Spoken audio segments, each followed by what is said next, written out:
لك الملك لا شريك لك لبيك اللهم لبيك لبيك لا شريك لك في المدينة محمد نبينا بنور هدينا محمد نبينا بنور هدينا.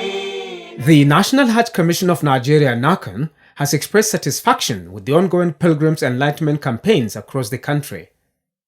Head of Pilgrims Education and Orientation at NAHCON, Dr. Aliyu Tanko, said in an interview that Pilgrims Education Program is one of the prerequisites for the issuance of new licenses to states. The new system of Hajj management is even the states are licensed. Every state is having its own license. And condition of retaining the license is when you comply with all the rules. And part of the rules is the pilgrim's education. So, and it is done in such a way that from time to time there will be assessment. For example, now we have sent in message to all the states. States instructing the state to establish. Some have already established long before now, but some are still coming up. So we are instructing them to establish a pilgrims education centers. Dr. Tanko said NAHCON and stakeholders will continue to deploy necessary resources to ensure that pilgrims get adequate information on Hajj. Very soon we are working on how to reach out to the pilgrims through their phone, through their handsets, so that at every level there will be alert to them on a message that this is what is going to happen, this is what we are expected to do, this is how we are going to do, and so on and so forth. So we are not leaving any chance, any opportunity we have to educate the pilgrims, we try to grasp, we try to go to it.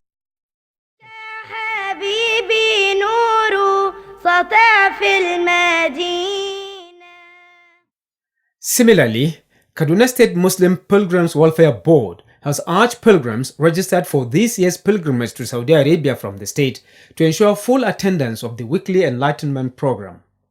The overseer of the board, Imam Hussein Itsoho Ikara, stated this while addressing intending pilgrims from Kubau, Ikara, and Makarfi during a tour to assess the ongoing pilgrims education campaign across the state. He said the state government attaches great importance to Pilgrims Enlightenment Program because it is key to a successful Hajj. Imam Husseini explained that the board started the program early in order to teach pilgrims all aspects of the Hajj exercise as well as the rules and regulations for the journey to the Holy Land.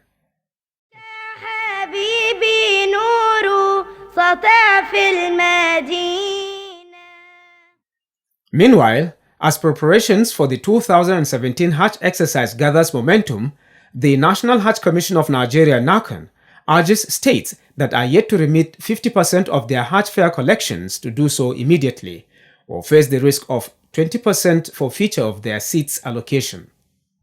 A statement signed by NAHCON head of media Malam Obamana says only 13 states, including the Federal Capital Territory and the Armed Forces, have so far remitted the 50% of their Hajj fare to the Commission. The states are Bauchi, Borno, Edo, Gombe, and Plateau. Others include Kano, Katsina, Kogi, Kwara, Niger, and Zamfara states.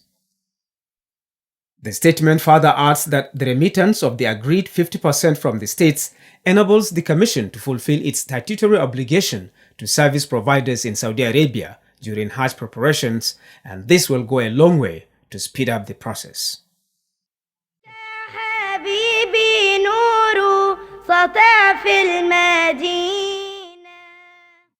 The National Hajj Commission of Nigeria (NAHCON), in collaboration with the Nigerian Christian Pilgrims Commission (NCPC), is concluding arrangements on the proposed National Pilgrimage Conference scheduled to hold in May this year. Speaking during a joint management staff meeting of the two commissions, which took place at NAHCON headquarters Abuja, Secretary to NAHCON Dr. Muhammad Bello Tambuwal explains more on this and other activities lined up for the event. The areas possibly we can collaborate for the betterment of the activities of the two commissions, and then how do we impact on the society? Right now, the basic requirement is peaceful coexistence among the citizenry, and the ES of NCPC suggested, as an example, the issue of what's happening in the southern Kaduna, which is not pleasing to everybody. And he suggested that maybe we can, as a short-term measure, intervene.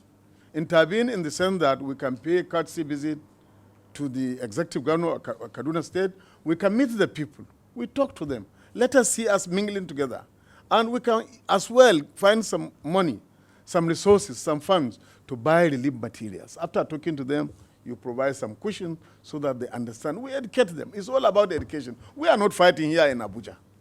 But why should people fight in the villages? While making his remarks, the acting chairman of NAHCON, Yusuf Adebayo, called on the conference organizers to show more commitment in discharging their responsibilities. I want all of us to make the best use of these collaborations. Let it be genuine collaborations so that people outside the world will know that Christians and Muslims are all created by God. We are one family. We could collaborate together artificially, except it's genuine. It has to be genuine collaborations so that people outside will know that what we are doing is genuine. The meeting, which lasted for more than 2 hours, reviewed modalities for the proposed National Pilgrimage Conference. The committee is expected to meet this week to harmonize its deliberations.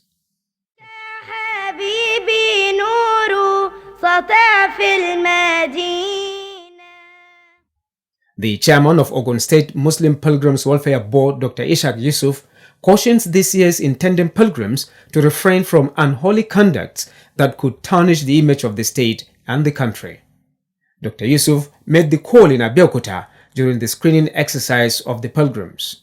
He warned that any pilgrim who engage in illicit acts in the Holy Land will be handed over to the appropriate authorities for necessary action. The chairman then enjoined the intending pilgrims to make the fear of Allah their watchword, saying the screening was designed to know those who are qualified.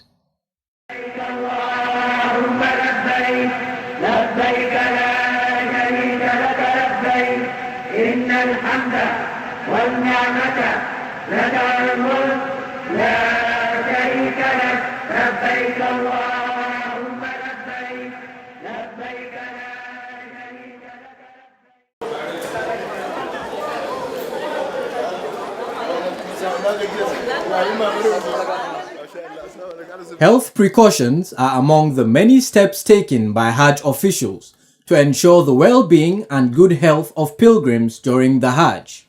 Performing Hajj rites comes with so many physical demands on the pilgrims. There are, among others, the hardship of traveling, walking, and physical activities while the Hajj lasts. These are the considerations that informs the decisions by Hajj officials not to allow people with terminal ailments, pregnancy among others, to participate in the Hajj. Dr. Ibrahim Kana, head of Nigeria's medical team during the 2016 Hajj, and Dr. Lubabatu Abdurrashid, a member of the medical team, explain more on the challenges and medical implications of pregnant women performing the Hajj. We all know that pregnancy on its own is not a contraindication to any woman performing Hajj. But over the years, in the last 10-15 years, we have experienced a bad situation where a lot of women actually go to Saudi Arabia, one, to deliver. Some, before even the stage of delivery, they actually lose the pregnancy there. Therefore, it creates a lot of embarrassment to the country, number one. Number two, it adds up to a lot of stress, physical stress to the medical services during Hajj. Thirdly, even to the Saudi system, because the facility, the medical services we render as a country to our pilgrims is not secondary or tertiary care. Therefore, when a woman comes and loses her pregnancy or even gets to the stage of labor, we don't have facilities to manage such patients. So we have to refer them to Saudi hospitals. Now, there are special hospitals in Saudi Arabia that are called Mustasfa Wulada. The normal hospitals where patients go to don't usually receive obstetrics and gynecology cases. First is the stress we undergo during Hajj. Even a normal person, a healthy individual, it's difficult for him to perform Hajj, talk more of a pregnant woman. And pregnancy itself brings down the immunity of a woman generally. Therefore, she is prone to so many dangers, because with the midst of people from different countries, you know, there are a lot of diseases which one can contact through that mixed up. And she is more at risk of getting such problems. That is one. And then she is at risk of having a lot of like pregnancy loss. The risk is increased, especially in those people who are within the early stage of pregnancy and those who are at the late stage of pregnancy. These, among other challenges, prompted Nigerian Hajj officials to come up with a policy restricting pregnant women to stay away from the Hajj. Delivering baby is not an easy thing. You know, mothers or pregnant mothers must be well taken care of. At the end of the day, it might result into cesarean section. The baby after delivery might also run into some problems that will require incubation, phototherapy, and many other problems associated with neonatal situations. And therefore, it puts a lot of pressure, not to even talk of the diplomatic or consular issues that will arise thereafter. One woman going to Saudi Arabia at the airport, she was stamped and received. On her exit, two of them are going out. No passport, no visa. That has a lot of immigration issues. Therefore, as a country, we sat down in the National Hajj Commission of Nigeria. How do we reduce this? And we now said, let us make it as a policy. Anybody or any woman who is pregnant should not perform Hajj because of the problems I enumerated earlier on. And that was how the commission actually took that decision. To avoid this, intending female pilgrims are subjected to different pregnancy checks before embarking on the journey for Hajj. But despite these measures, pregnant women somehow get to perform the Hajj. Whatever you do to people, there must be some cutting of corners along the way. Well, I think the National Hajj Commission should also put more effort to recruit a lot of medical personnel who will be able to run the tests and the screening exercise, because if we have more manpower, we'll be able to cover up for the number of pilgrims. So that is, and then also they should try to provide enough facility. Like if in places where you have 5,000, let's say 5,000 pilgrims, like in Kaduna State, and with maybe 2 or 3 ultrasound scan machine, it will not be enough to cover up for that time. And then that will give chance for some people to cut corners and escape with pregnancy into the Holy Land. As human beings, you know that is one thing to institute policies, is another thing for human beings to follow. You know, people always like to break the rules. You know, some women deliberately want to go over there to deliver. You know, deliberately want to go to Saudi Arabia to deliver. And we always tell them, for you to deliver baby in Mecca and a woman who delivers in Lagos, a woman who delivers her baby in New York is one and the same thing. As a matter of fact, it's much easier for you to deliver at home, where the family care is actually there, provided for you, to the woman and to her baby, to newborn baby. In Saudi Arabia, everybody is very much on his own. Hajj is stressful. Everybody is stressed. You cannot imagine how somebody will now allow somebody to go and stay with you in the hospital after cesarean section, or the baby, where you have to be breastfeeding the baby either through express breast milk, or even in worst case scenario where the baby will require transfusion. Being in good health is one of the conditions Islam stipulates for those who are going to perform Hajj. When it comes to Hajj, there's a lot of conditions set by Islamic scholars, that is in the Quran and Hadith. Before you perform the Hajj, that condition has to be filled. One of the conditions is that you have to be healthy in terms of your body. You have capability to perform the Hajj, because Hajj involves physical action, like running between Safa and Marwa, circumambulating around the Kaaba, going to Mount of Arafah, and a lot of things. So person with a health issue actually is not even allowed to perform Hajj, according to Islamic scholars. Imam Tanimu says Islam does not forbid pregnant women from performing the Hajj, but was quick in pointing out that medical concerns are paramount, which is the reason why Islamic scholars reach a consensus barring pregnant women from performing the Hajj. During the lifetime of the Holy Prophet ﷺ, women with pregnancy are allowed to perform the Hajj, because I could remember Asma'u binti Abi Bakr, Asma'u, the wife of Abu Bakr, Siddiq, delivered on her way to Hajj. So even the Abu Bakr, saying Abu Bakr, the first Khalifa, asked the Prophet ﷺ, saying, my wife has delivered, can he be able to continue to perform the Hajj? He said, yes, she is allowed. But all what she is going to perform should be outside the mosque, holy mosque. It means she can do Safa, the Marwa, she can attend Arafat and a lot of things, but only things that she's not going to do is circumambulating around the Kaaba because of their blood, this thing that is coming. So when it is up, she can be able to perform. So during the Holy Prophet ﷺ period, women are allowed to perform Hajj, because the numbers of people that attended the Hajj during the Holy Prophet ﷺ, they are around 124,000. You see, less than one country, something that the country supplied to Mecca. Therefore, but when it comes to, especially in the contemporary, in the contemporary now, you see we are counting millions of people to perform at Hajj. Therefore, we consider health issue very important.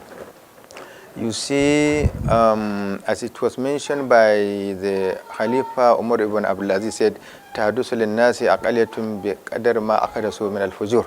A new innovation, things will be innovated depending on the people's character and behavior. If to say now we are going to allow a pregnant woman which is about to deliver to perform Hajj, it will be very difficult for her to perform. Even if you are physically healthy, you even find it very difficult to go to circumambulate around the Kaaba or to travel from Safa to Marwa. Even if you are healthy, you have to be physically fit. He then called on female intending pilgrims who are pregnant to always obey the instructions of medical experts. Once you have been advised by the expert, especially the women, saying that you should not do it because of their health situation, especially a pregnant woman, let her follow the advice. After she delivered, she can go for the Hajj so that she can be able to perform it effectively. Because once you are not healthy, a lot of things will not be possible by you. Some women add their voice on the policy, describing it as a vital way to safeguard life.